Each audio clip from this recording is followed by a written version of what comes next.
Assalamualaikum warahmatullahi wabarakatuh. Perkenalkan, nama saya Syahrul Faturrahman Jingga dari kelas 11 IPS 1. Saya akan menjelaskan menganalisis karya seni rupa. Karya seni rupa merupakan suatu kegiatan yang bisa kita lakukan. Dilakukan dibagi beberapa kalangan. Namun sebetulnya kita dapat memulainya dengan mengapresiasikan dengan baik terlebih dahulu saat kita ingin memulai karya seni tersebut. Saat kita mampu mengekspresikan dengan penuh, maka pendapat, pandangan, atau intervensi kita terhadap karya akan mengalir sehingga menghasilkan penafsiran yang kemungkinan pencipta karyanya sendiri tidak pernah memikirkan atau bermaksud apa yang kita rasakan. Hal ini adalah salah satu puncak diapresiasi, di mana kita apresiator justru menciptakan ulang karya yang kita apresiasi. Yang kedua yaitu analisis holistik. Meskipun cara pandang kita pada hal yang kita sukai sebetulnya memiliki kelemahan, yakini daya apresiasi kita menjadi subjektif, personal, atau dilakukan karena kita menyukainya. Saat sesuatu memiliki syarat seperti itu, besar kemungkinan analisis kita tidak berjalan dengan mulus atau ada halangan. Karena kenapa? Karena yang kita lakukan tidak objektif atau berat sebelah. Seseorang sudah terlanjur jatuh hati pada seseorang yang akan bersedia untuk melakukan apapun baginya, bukan? Saat ini terjadi, maka analisis yang kita lakukan itu gagal. Jenis.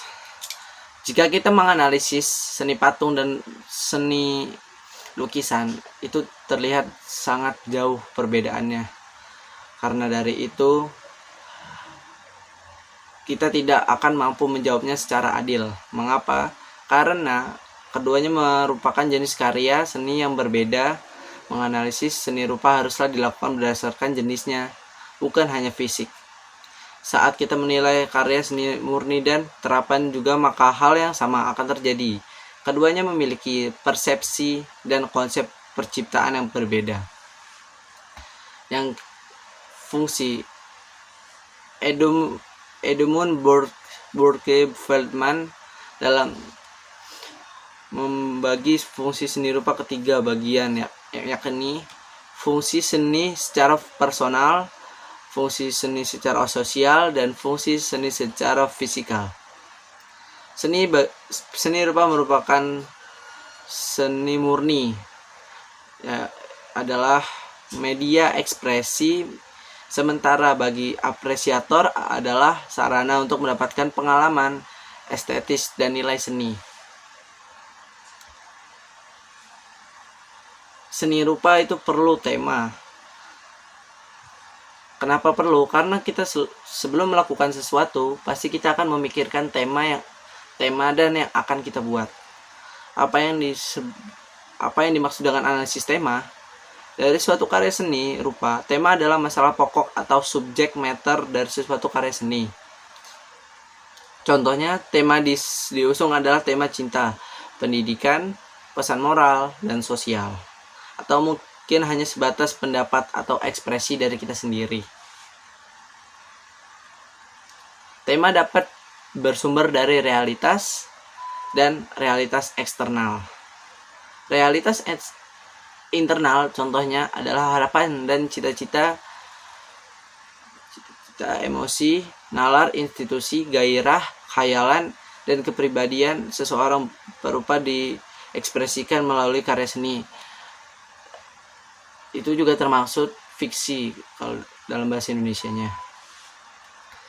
Sedangkan realitas eksternal adalah ekspresi interaksi perupa dengan kepercayaan religius, kemiskinan, ketidakadilan, nasionalisme, politik, hubungan perupa dengan alam, dan lain sebagainya.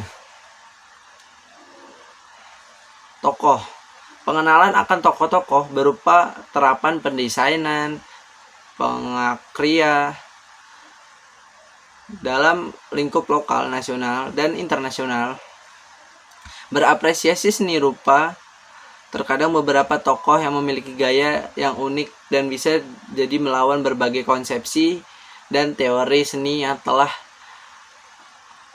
mapan. Oleh karena itu, agar mampu menganalisisnya, kita harus mengenal tokoh tersebut.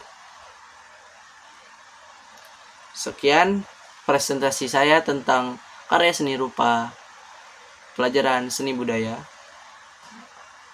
Billahi taufik wal hidayah. Wassalamualaikum warahmatullahi wabarakatuh.